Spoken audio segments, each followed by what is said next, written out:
Bueno, y continúan las investigaciones sobre el asesinato de Fernando Villavicencio en Ecuador. Ya hay un candidato suplente, es Cristian Zurita. Cristian Zurita es un periodista que realizó, junto con el candidato asesinado, todas las investigaciones sobre corrupción del expresidente Rafael Correa. En todo esto se profundizan las investigaciones también sobre la participación del cártel de Sinaloa en el crimen y los lazos muy estrechos de Correa y su candidata Luisa González con los funcionarios y familiares de Gustavo Petro, acusados de financiar su campaña con recursos del narcotráfico. Una línea de investigación que termina llegando también hasta México.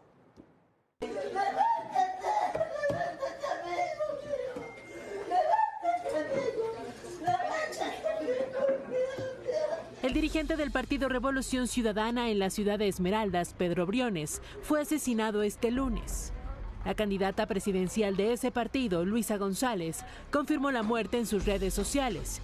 Dijo que Ecuador vive su época más sangrienta y que el Estado ha sido tomado por las mafias. El asesinato de Pedro Briones ocurre a casi una semana del homicidio del candidato presidencial Fernando Villavicencio, quien, por cierto, exigió una indagatoria contra Nicolás Petro, hijo del presidente de Colombia, Gustavo Petro.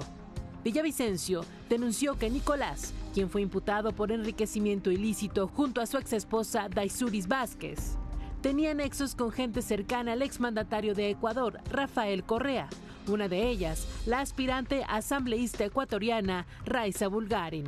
Este es un caso gravísimo, más aún considerando que quien dirigió la campaña electoral de Gustavo Petro fue el sentenciado y prófugo de la justicia Vinicio Alvarado Espinel, que también dirige la campaña de Luisa González y Andrés Arauz en Ecuador.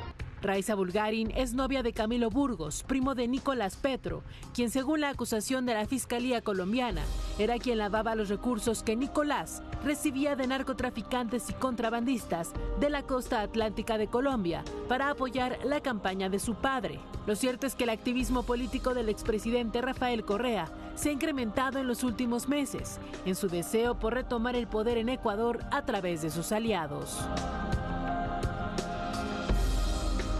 Una pieza fundamental en las denuncias de Villavicencio sobre la corrupción en Ecuador fue el periodista Cristian Zurita, ahora convertido en candidato a la presidencia por el movimiento Construye. Esto porque Andrea González Nader, aspirante a la vicepresidencia con Villavicencio, no puede, de acuerdo con la ley en Ecuador, renunciar y registrarse a otra candidatura una vez aceptada por la autoridad electoral.